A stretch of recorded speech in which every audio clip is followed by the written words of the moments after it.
Good afternoon, everyone, and welcome to this University of Rochester Susan B. Anthony Centre panel talk on racism and wages moving towards equity. My name is John Cullen. I'm the acting director of the Susan B. Anthony Centre, and our centre works to bring awareness to and advocate for social justice and equality. We work in collaboration with the university community and partner with a wide range of local, national, and international organisations to fulfill our goal of translating research into policy.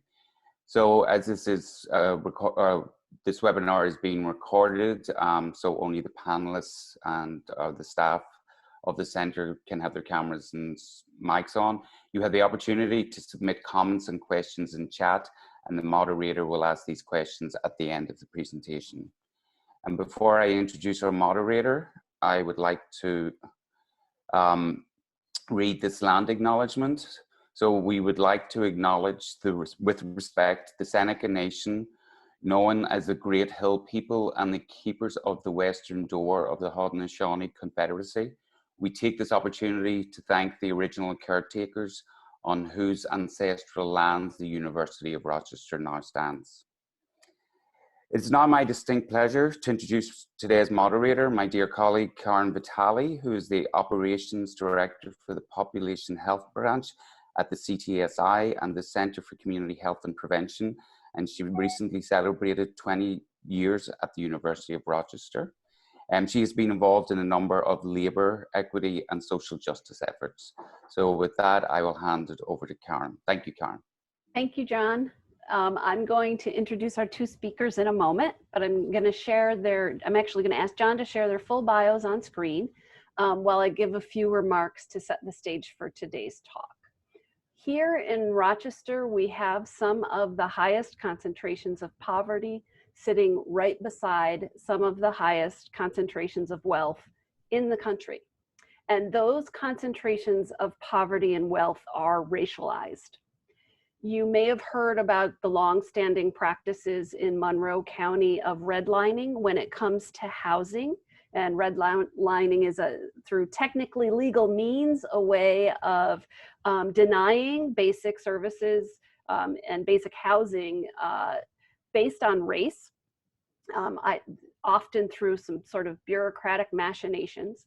But I want to encourage you all to consider that we also redline other aspects in Monroe County. We redline things like access to education, to food, to healthcare. We redline policing, and we also redline employment. Those are all material needs that we all have, and I want to emphasize that all racial justice efforts include a focus on material justice efforts. My next comments I can only make as a white woman addressing my white colleagues. In 2020, many of us answered the most recent call, not the first call, certainly, but the most recent call to learn more about racism. And in good faith, many of us sat with our existential discomfort and did some self-reflection. It's now time to join others in a collective effort to reckon with the present day operationalization and the material realities of racism. It's going to require a willful attention to detail. To that end, it is my honor today to introduce two men who've been paying attention to the details of structural racism. And I look forward to hearing what the two of you have to say. Our first speaker is Bruce Popper, who is a retired vice president of 1199 Service Employees International Union, United Healthcare Workers East. And our second speaker will be Jerome Underwood, who's the president and CEO of Action for a Better Community, co-chair of the Rochester Monroe Anti-Poverty Initiative, and a member of the Greater Rochester Black Agenda Group. Thank you both for being here, and I will now turn this over to Bruce. Thank you, Karen. Good afternoon, everyone.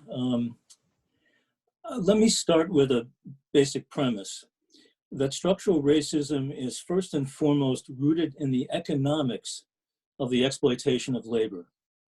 Whether slavery, sharecropping, Jim Crow laws, the exclusion of people of color from many of the New Deal programs, especially from coverage of its worker protections.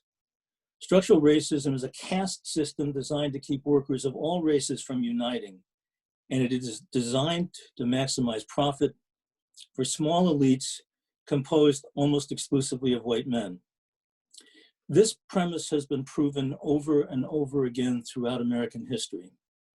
And if this premise is true, then the wages and wealth of ordinary people and the massive disparities among them must be central to any strategy that seeks to dismantle structural racism in our time. Both elites and well-meaning charities alike have often embarked on strategies that could only be called blame the victim. If only we could change poor people, as if nothing was wrong with the system that made them poor in the first place.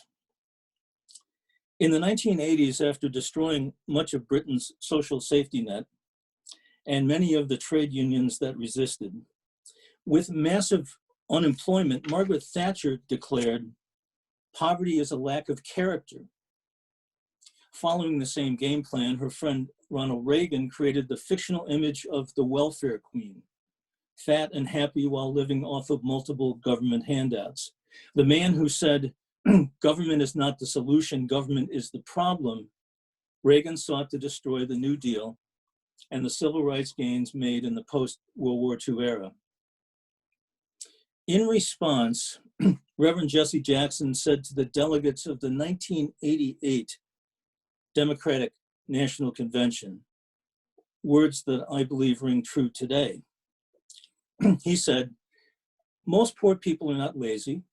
Most poor people are not on welfare. They work hard every day. They raise other people's children. They clean the streets. They drive dangerous cabs. They change the beds you slept in these hotels last night and can't get a union contract. They work in hospitals. They wipe the bodies of those who are sick with fever and pain. They empty their bedpans. They clean out their commodes. No job is beneath them. Most poor people work hard every day." That is my perspective from a lifetime of working and of organizing workers, much of which is related to the University of Rochester. And that is why in one of these rare historic moments of uprising, I sought to tell the story of the mostly Black service workers at U of R, their courage in the face of tremendous resistance, and most importantly, the lessons for today that we can learn from their experience. I was inspired by the mass demonstration of U of R Medical Center employees of all races under the banner "White Coats for Black Lives," held on June 5. So here is some of that story. In the early 1970s, tired of a racially hostile work atmosphere, the mostly Black service workers at U of R Medical Center contacted the Congress of Racial Equality, CORE, one of the premier national civil rights organizations of the time. CORE in turn reached out to Local 1199, the Drug and Hospital Union, because of the union's ties with the civil rights movement. Dr. King had called Local 1199 my favorite union in a speech just days before he was assassinated while supporting striking union sanitation workers in Memphis. And by the early 1970s, Local 1199 had launched a national organizing campaign whose honorary chairperson was Coretta Scott King. The U of R workers were led by a laboratory helper named Maddie Snipes, a formidable woman who had emigrated to Rochester from Georgia a decade earlier. When Maddie met the young organizer who Local 1199 had sent to Rochester, she exclaimed, "The Lord has answered my prayers." The two became an organizing duo extraordinaire, complementing each other's strengths. U of R threw up a stiff resistance to its employees' organizing. There were captive audience meetings, threats, and the removal of Maddie and several other leaders from the bargaining unit, and thereby denying their right to vote for the union. U of R gave Maddie an involuntary promotion and a lot of cash in expectation that she would abandon the struggle. She did not. It took a labor board election, months of legal fights against U of R's refusal to recognize the results, a worker occupation of the hospital director's office, and months more of negotiations. But by the end of 1974, the workers had won a union contract, one that barred racial discrimination, opened promotional opportunities heretofore denied on the basis of race, a comprehensive medical plan, and a grievance procedure with outside binding arbitration. The next year, service workers on other U of R campuses followed the lead of those at the medical center in organizing a union chapter and fighting for the same gains. This very diverse group of workers, with over 1/3 not speaking English as their first language, stayed united and won a 1-week strike to get their first contract. U of R administrators gambled the workers would not stick together across racial and ethnic lines, but the workers held fast and were supported by many students and faculty. Both employee groups went on to negotiate union contracts that reduced disparities. Male and female wages were equalized in similar level jobs. An inadequate retirement plan was reformed. A comprehensive training and education fund was established, as well as a generous college scholarship program for the workers' children. And most recently, the workers set up an employer-funded healthcare program, a child care program that now serves over 100 families each year.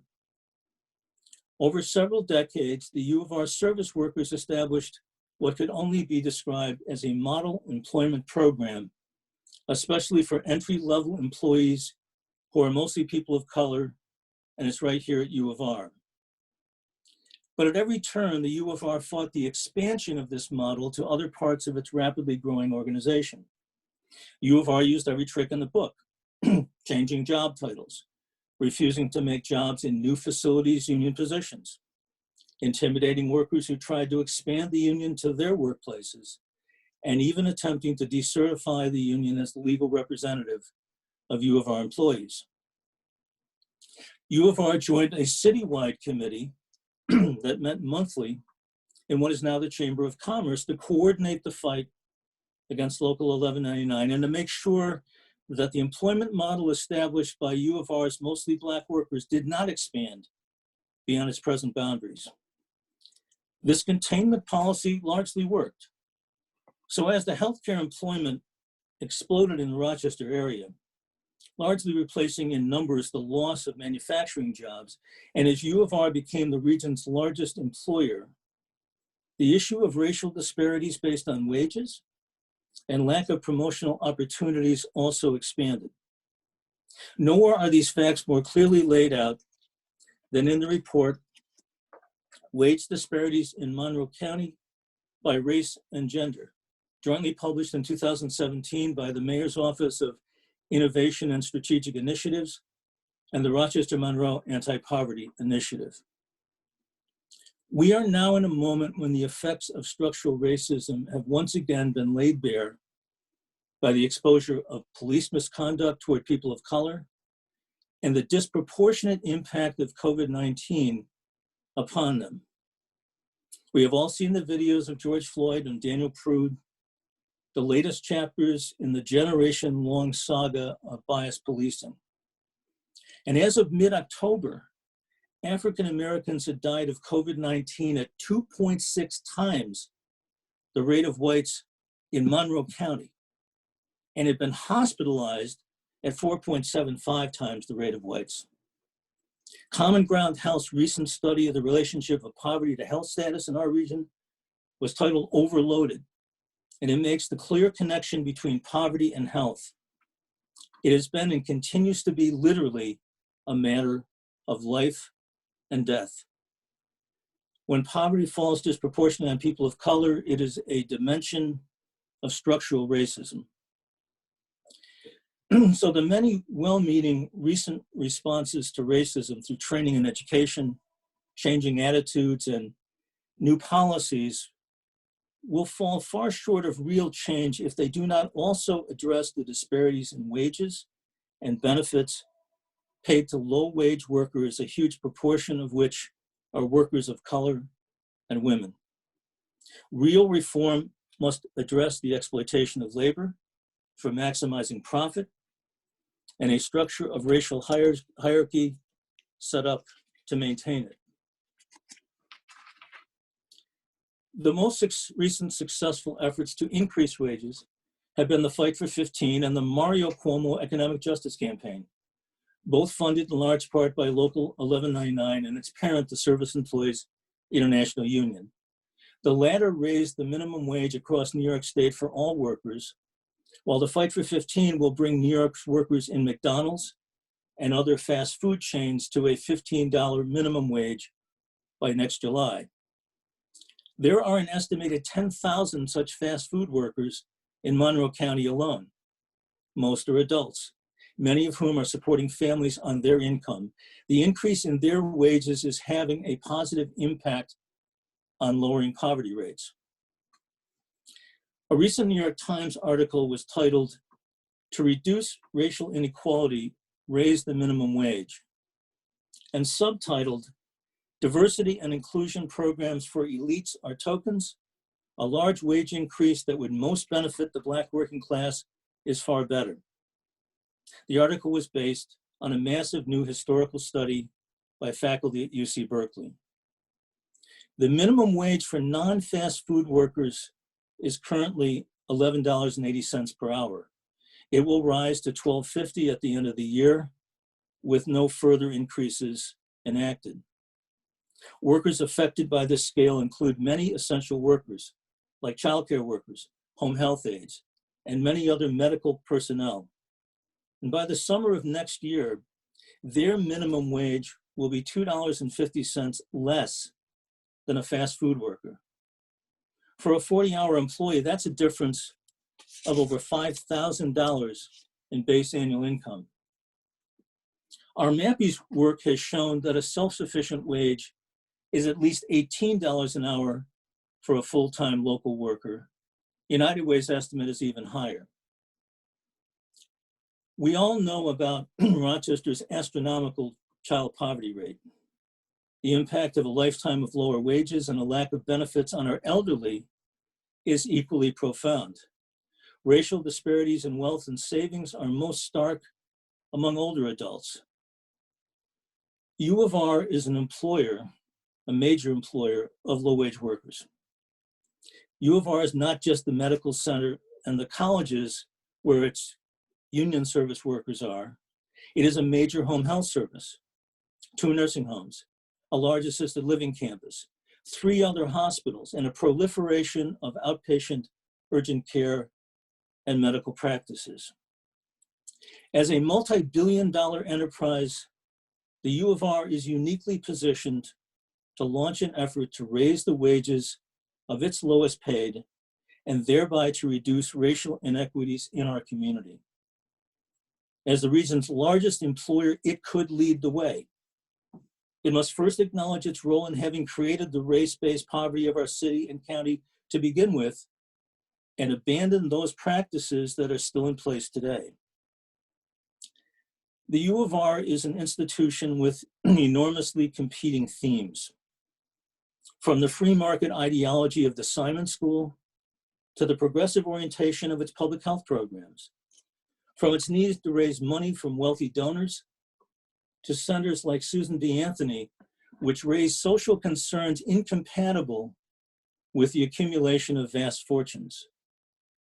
U of R could work with the union to expand the model that has proven to reduce racial disparities and open opportunities, and it could continue to implement labor market principles that keep wages at their lowest possible level. Which direction will it choose?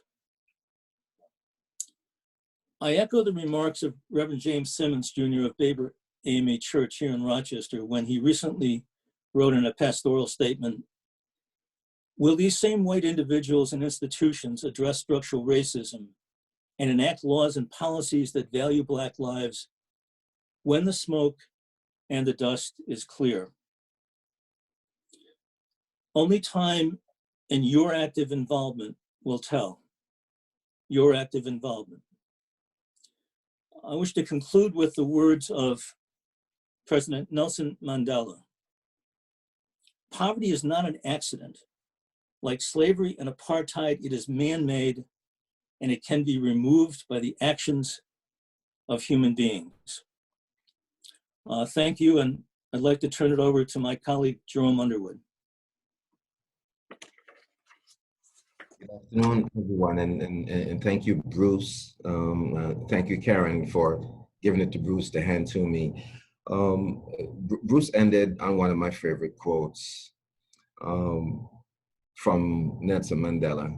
But before I get into my remarks, while Bruce was talking, I was really paying attention, but I was also looking at the list of people who are in the room. And there are a number of people that I know. And when you start to call names, you get in trouble, but this is going to be good trouble.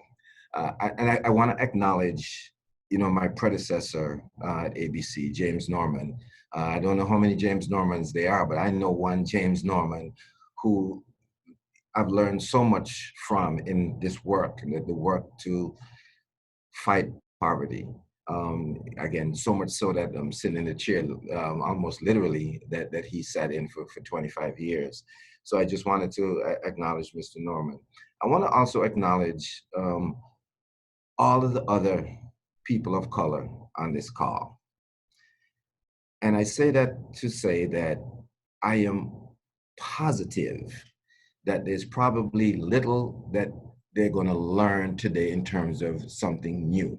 So for those of us who have been in that situation many, many times, I implore you and congratulate you for staying with it, because I really, really believe that, a drop of water can move a mountain. But this mountain range that we have to move in structural racism is going to need all of us. But at the same time, we know for a fact that Black people can end racism. And for the white folks on the call, it really is on you. It really is on you. Of course, we're going to work. We have been working on this, so you have some responsibility, and I don't envy you for it, to counteract the people in your family and to counteract the people in your neighborhood who uphold the systems that lead us to have the necessity for us to even have this conversation. So in terms of moving towards equity, right, which is what this webinar is entitled, Moving Towards Equity. That, to me, it's synonymous with moving towards justice, because you can't have equity without justice. And it's really important to establish that the current state of wage inequity is unjust. It's just patently unjust. Now, if there's anyone who disagrees with that, I think they inherently believe in the superiority of some versus others. Inherently. So if you're one of those people, you can leave, because we just don't have time for that anymore. And I don't mean that to be abrasive, but we really are in crisis, and it's getting worse. It's crucial to spend a little bit of time to just remind us how we got to this unjust place. It's certainly not an arbitrary thing. We just didn't stumble on this inequity that we find ourselves in. And not only was it orchestrated, designed, and built by white men, but these white men, their ethos and their worldview relied upon and relies upon classism, racism, and indeed sexism. Racism in particular, which is the subject of our discussion today, is what I call one of this country's two original birth defects. The other being the genocide of Native people. So John, I'm glad that, and I've been to many U of R webinars or events where that, proclamation, if you will, that we're sitting on Native land, stolen land. That's really important to establish that. So these two, what I call original birth defects of this country, we've never really effectively dealt with either of them. And that needs to be said. So when one can live his or her life invested in the thought of the lack of humanity in others, we can really maintain the systems of inequity that perpetuate today. As many of you know, race is made up, but racism is real. Its manifestation in wage discrimination is part of the monumental structure of systemic and structural racism, as mentioned by Bruce. For people of African descent, our ancestors wept when we were kidnapped. They cried. Despite their resistance, the violence that they were met with prevailed. The violence that they were met with prevailed. So what did we do? We adjusted. We came to this new world and we adjusted. We left behind some things, but there are a lot of things that we brought with us. A lot of our culture was forcibly broken from us. Our customs, our spirituality, violently removed. But rest assured, not eliminated. America was born, and there was a glimmer of hope for people of African descent, circa 1776. Just a little glimmer of hope. But that quickly faded when the very people who were supposed to bring justice, agreed to the 3/5 compromise. We don't have time to get into that. But the founding fathers of this country, who many revere and hold in such high esteem, I'll say it in the Jerome way, there were some wicked people.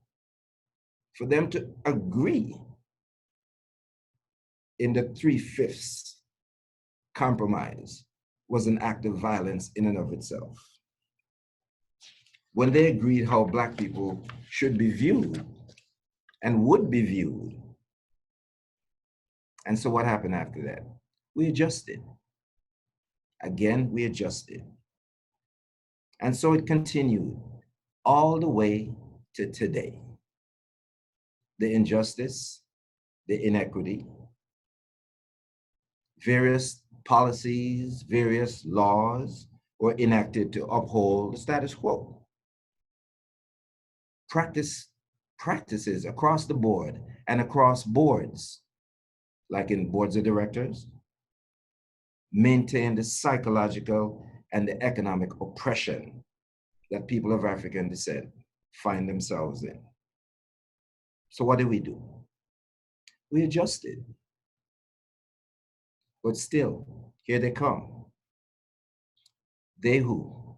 Restrictive covenants, redlining, as Karen mentioned in her comments, segregated schools, segregated housing. The question for all of us, and it's not rhetorical, the question is why? Why do all of us, the big we, allow those things to perpetuate? So it would be intellectually dishonest of me not to examine some data. Again, this is an educational institution that we find ourselves in, where is the evidence? So we gotta look at some specific data.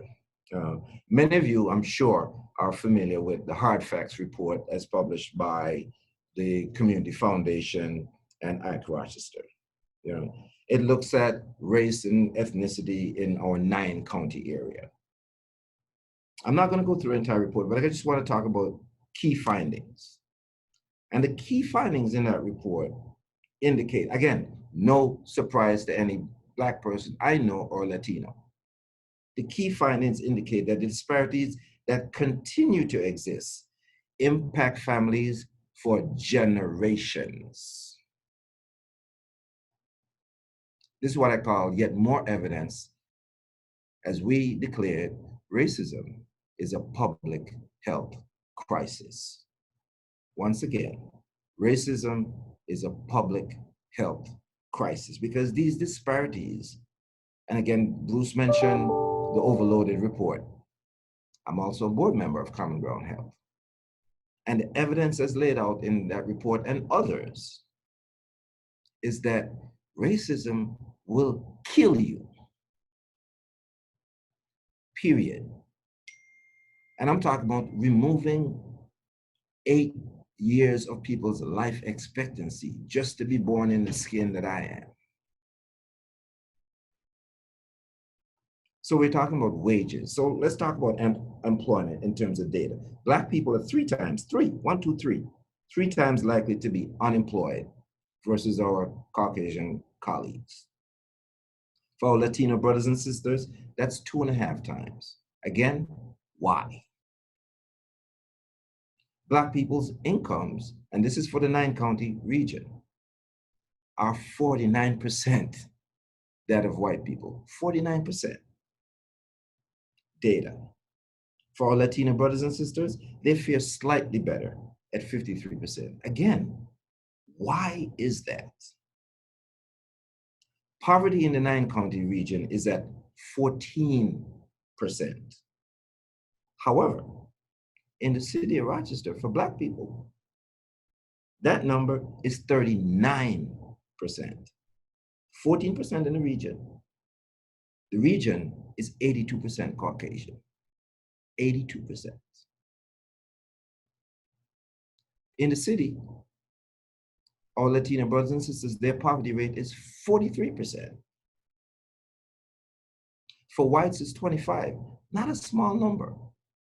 But in this case, and many of you have seen what I call it, my younger brother, Simeon Badass Bannister, do a presentation on how did that happen in Rochester?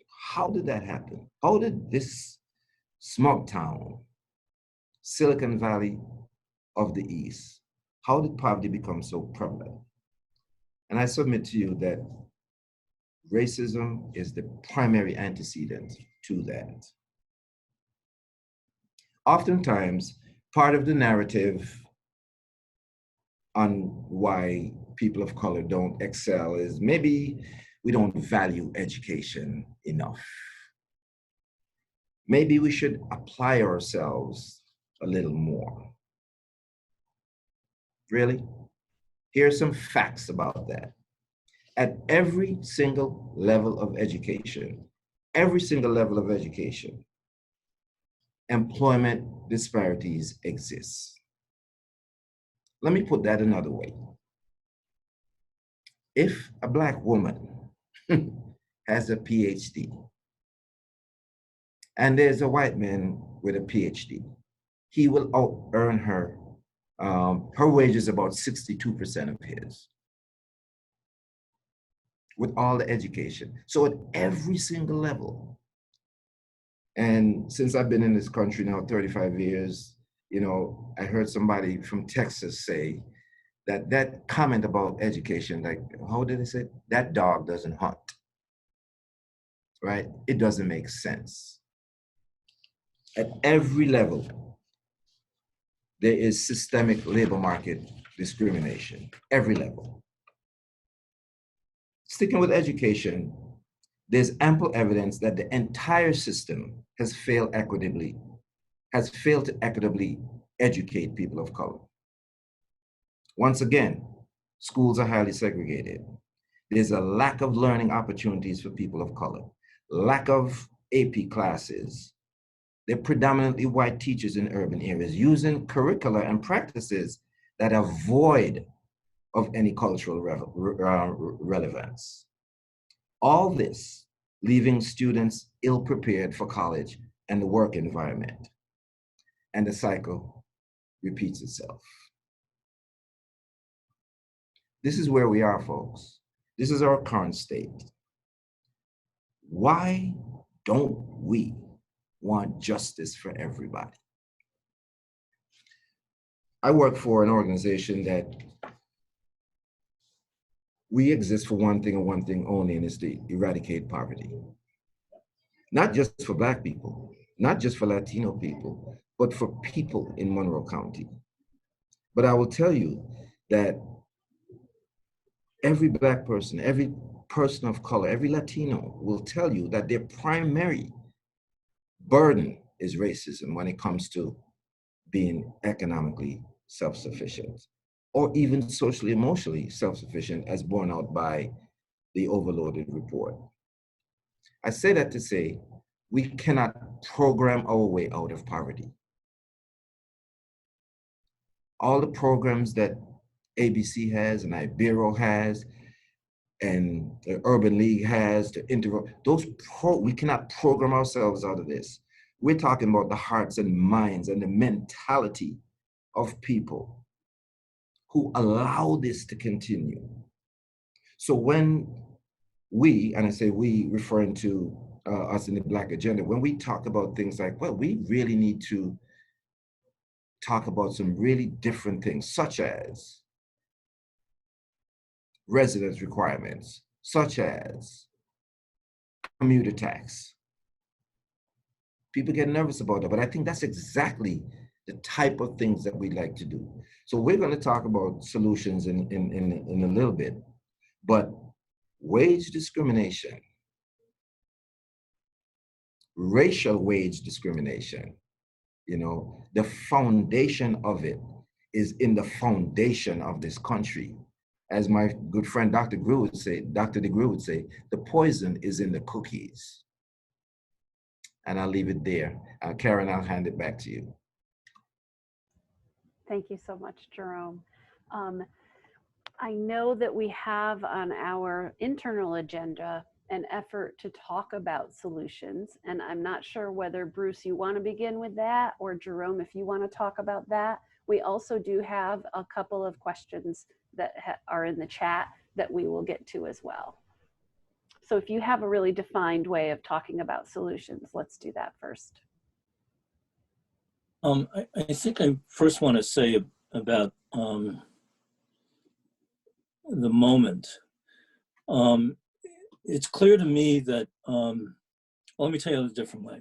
You know, my job at U of R when I was a service worker was in the library, and I developed the unfortunate habit of saving every piece of paper that came across my desk. And so I've been spending months in retirement boxing this stuff up. It's being deposited in an archive, but it is striking to me how these are the same issues of the 1960s and the same issues in the 1970s and 80s and on to this present day. And that there are certain moments of public awareness where we've been able to make some real reforms and some real progress, and then there's an inevitable reaction of a pushback against that.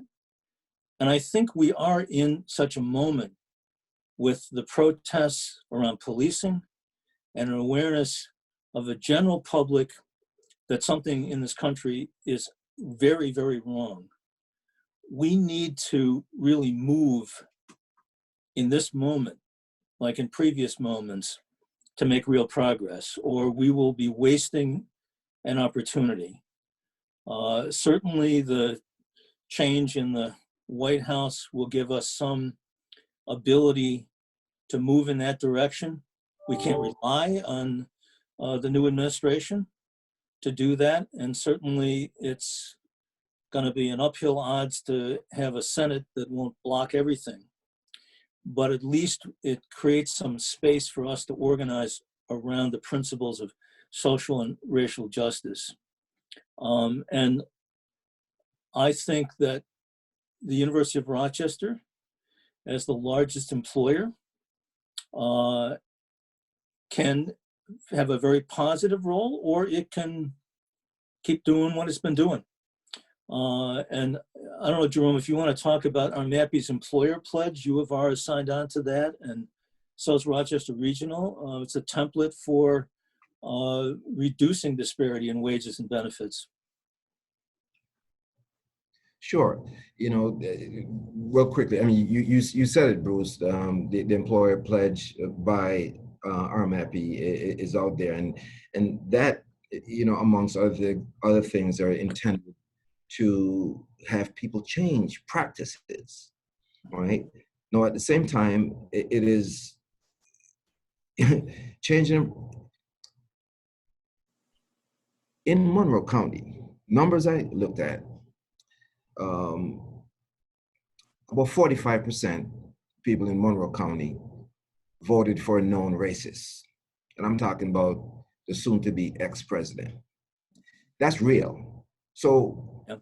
as we sit in these rooms, there's 134 people on this call right now.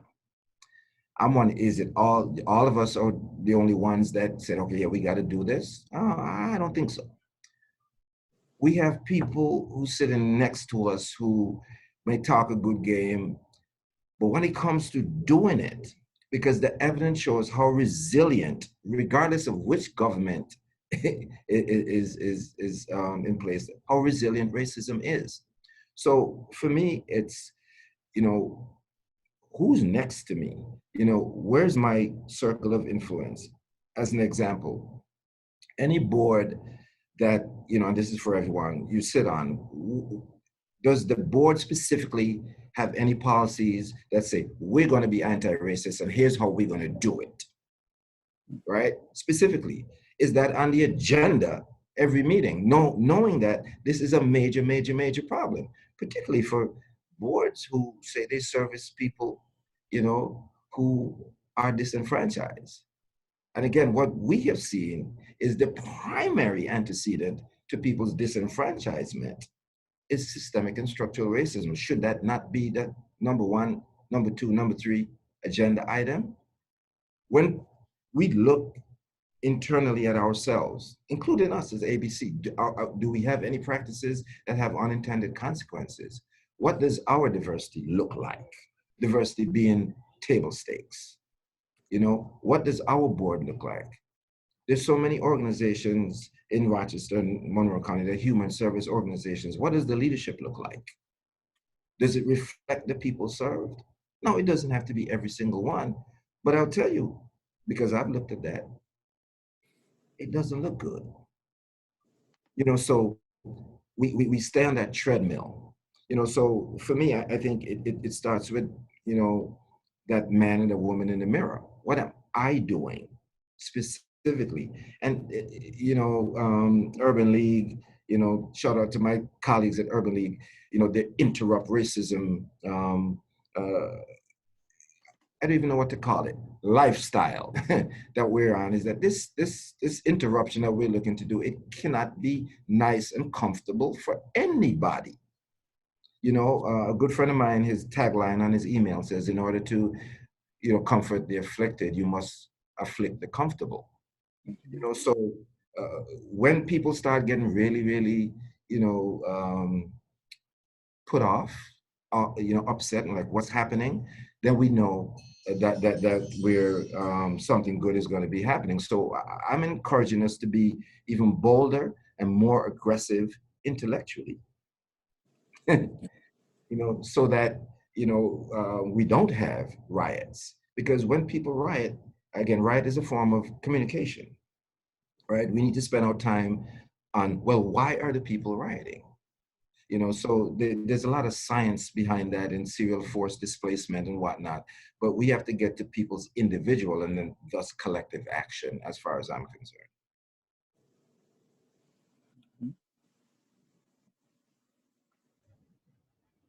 Should we move on to taking some questions in the last 15 minutes that we have? Yeah, I think we should definitely need to get the mood of the people. Okay. We have a lot of questions now, and I'm going to try to do them justice. I apologize to people if we don't get to your question. Let's see. This one I think is particularly poignant because it hits at a nexus. While we are and should be fighting for more equity among workers, given the current situation with the pandemic and furloughs, layoffs, etc., how can we navigate that and continue to push for what is right and deserved?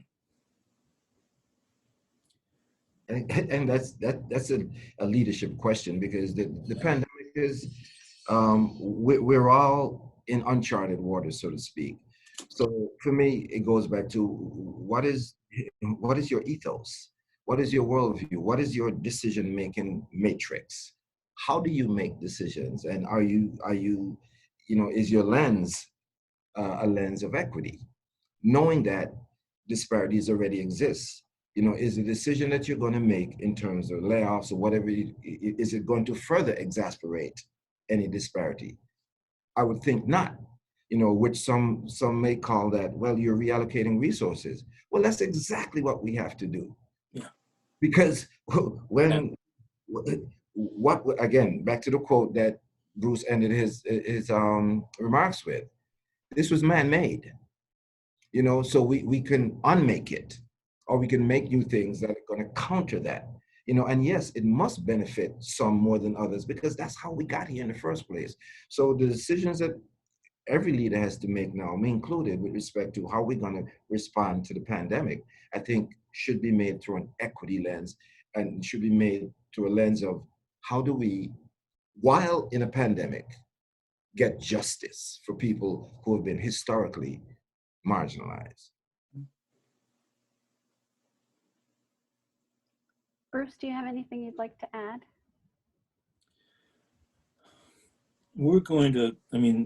COVID has been another real hit on poor people, and particularly people of color. We know those disparities. We'll return to some new status quo sometime in the future. And that status quo means that people of color are concentrated in low-wage jobs without opportunity to move up. And even, as Jerome pointed out, adjusted for education and other factors, make less money than their peers. And I've argued, when I first joined RMAPI back in 2015 as the union representative there, I was prepared to object to its first progress report, because although I really like the underlying principles of fighting structural racism, addressing poverty-induced trauma, and community building as the pillars of RMAPI, when I read the draft report, all of the stuff there looked like blame the victim stuff. Oh, if only we educated people, or only they didn't do drugs, or all this, And so I let it be known that I was going to vote no on that. And I had several conversations, including with my friend, the mayor, and she said, well, what's the issue? And I said, I want to be proven right or wrong that the big driver here is wages. And so we added a section 8 to that report that said that RMAPI would look at the demographics of the workforce. And it took another almost 2 years and some struggles to get that done. That's the disparity report. But it proved what we knew, that people of color were concentrated, and especially women of color, in low-wage jobs, that in fact they had tried to organize and been crushed by a handful of law firms and employers here who specialize in counterinsurgency. I'm not exaggerating that. It's a whole industry. And it wasn't like they passively accepted their fate. There have been repeated kind of attempts to change this on the part of workers, most of whom have not been successful. That's why I go back to the model of the U of R workers, where they were successful, but it was a tough fight. So I would envision what this community needs to do is hold the major employers accountable. They've all made these pronouncements, oh, we want to be anti-racist. Well, then prove it, because, I go back to, some of us remember the Clinton campaign in 1992, where George Stephanopoulos and James Carville had on the wall, it's the economy, stupid, to remind everybody that that was the message, and the message. And I continue to sing the same song. It's the economy, it's wages. As Jerome said, it's not social programs, it's not Band-Aids. The money in a community is based on income, not on the piece of programmatic stuff and tax breaks and all those kind of things. And until we address that, all the other stuff, which is important, will fail.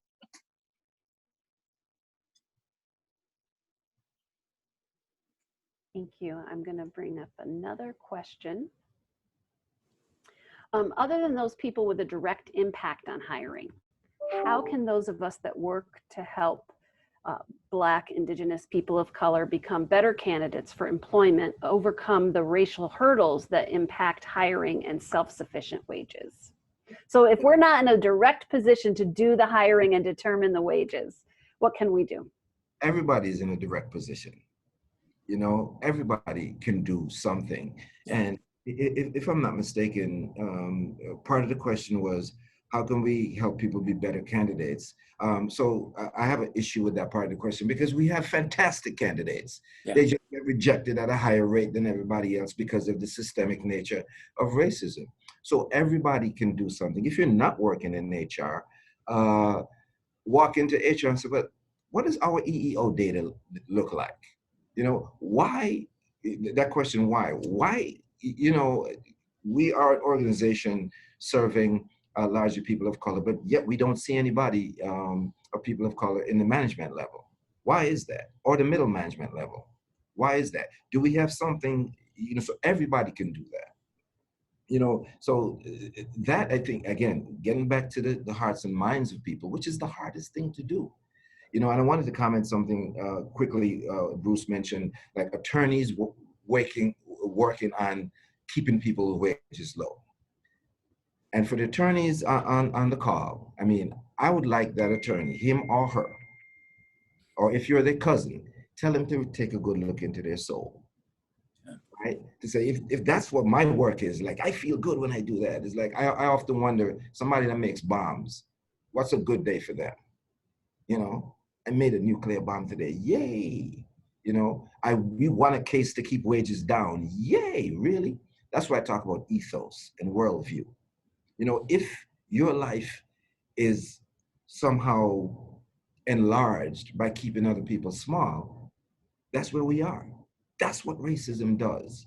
So again, you know, so for people who talk to people who do those kind of jobs, you know, I think that's where it is. We have to dig in to the hearts and minds of people that we know. And again, you know, you might get uninvited to Thanksgiving dinner when you challenge your grandfather and his racist views, you know, but I tell you, that is a small price to pay, because then you don't have to make the tough decision that people are making. Do I pay the rent or do I feed my children? That's, you know, that's where we are. I would envision there are living wage campaigns that have occurred over the years. One of the more successful ones is Tompkins County, Ithaca, New York, but they have largely been small business campaigns. You know, the local coffee shop or the bookstore that says we're going to pay a living wage, we're going to have affordable health care. I think part of the solution is a community-wide campaign that says to the major employers, not the small business employers, but the majors, you know, you need to set a floor that is a living wage and go up from there. And you need to provide all people with equal opportunity to move up the ladder. But you got to bring up the basement. I mean, you can't live on the wages paid in the town. I mean, the United Way has a thing called the Alice Report that basically says 40% of Monroe County's households are not self-sufficient. I mean, it's the higher standard data that we use, but it's pretty astounding. And when you start to look at it, it's pretty true.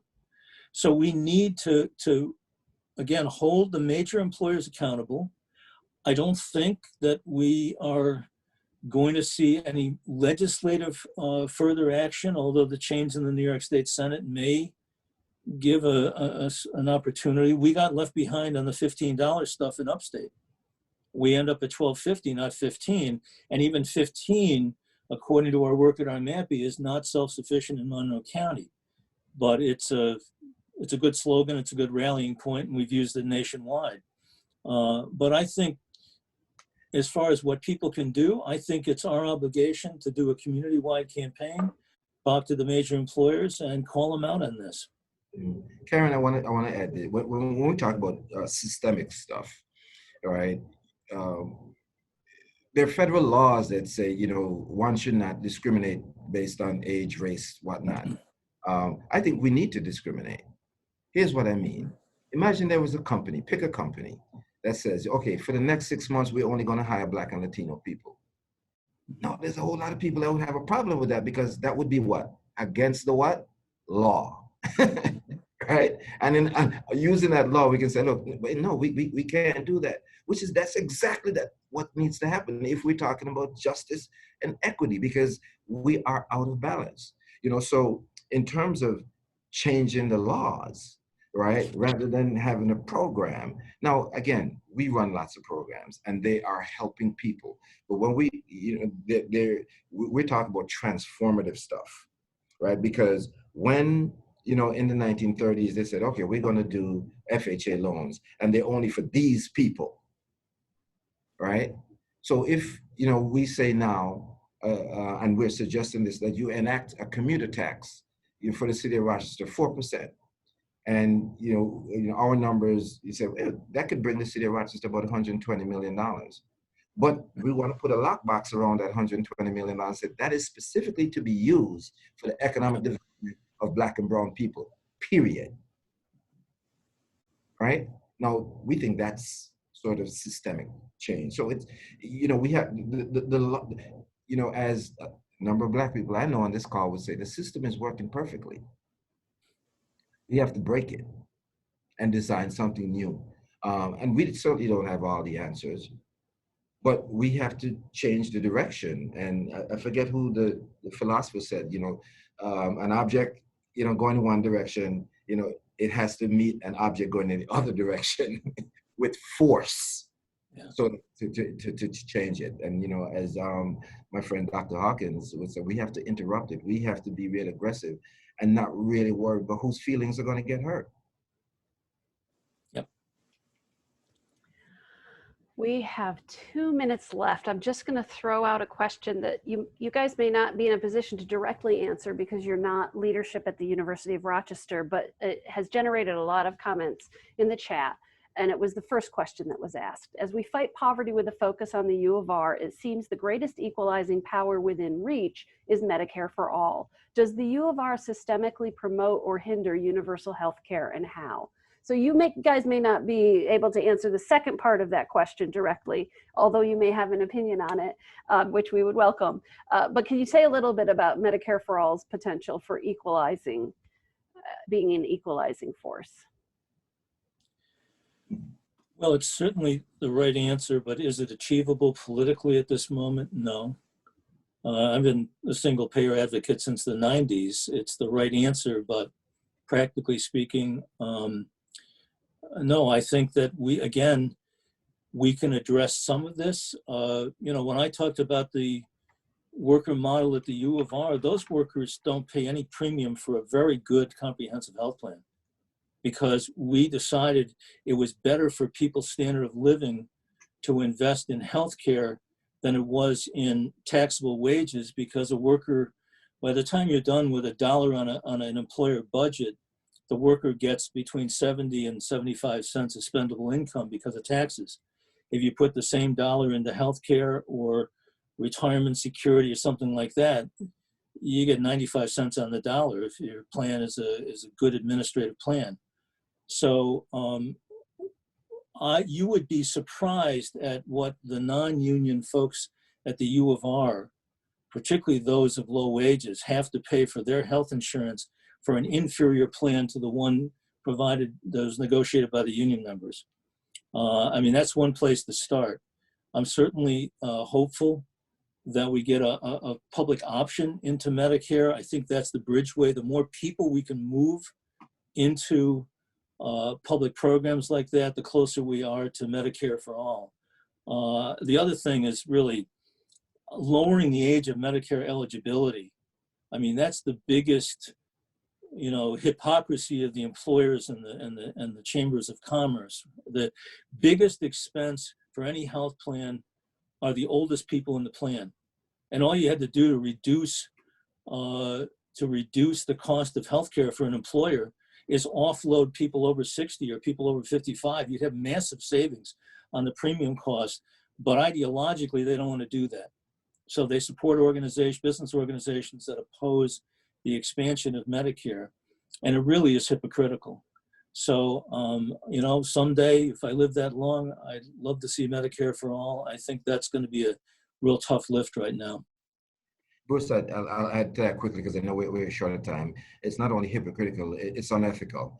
And I'll say this, you know, with, with respect to the U of R, you know, I'm encouraged and I'm very, very optimistic because they have people like Dr. Adrian Morgan over there now, and we need to support their work. Over at Rochester Regional, Dr. Debbie Stamps and her team, we need to support them and continue to exert significant pressure. I mean, you know, I'm not a big basketball player, but you got to have an inside outside game. But what they're looking to do is transformational, and those of us, you know, who are not working at the U of R, we need to support them, and any other organization, large or small, who's looking to take and make anti-racist actions sort of daily. So I'll have those be my closing remarks. But we have to stay on this. You know, like we said, we only fight racism on days that end in a Y.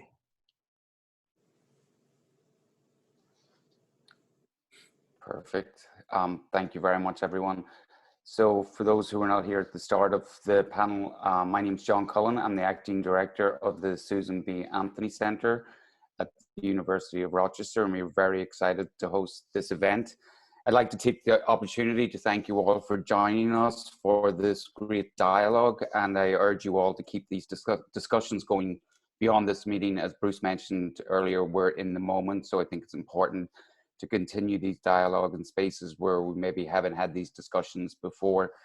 Our sincerest thanks, excuse me, to Mr. Bruce Popper, Mr. Jerome Underwood, and Ms. Karen Vitale for taking the time out of their busy schedules to join us today. And finally, none of this would have been possible without the support of our center staff. So I'd like to thank Catherine Furrow and Kirsten Bacedo, who worked tirelessly on event planning, advertising, and logistics, and even putting up with a slight panic attack from me this morning and having to change the format of the venue. So with that, I'd like to wish you all have a good day, and please feel free to follow us on social media. You can see Twitter at @UofR_SBSE, and we are on Facebook at @UofR_SBSE to find out about upcoming events. This webinar has been recorded and will be available online in maybe a week or two after we add closed captioning, and we will email a link to all of the meeting attendees. So thank you very much and have a good day.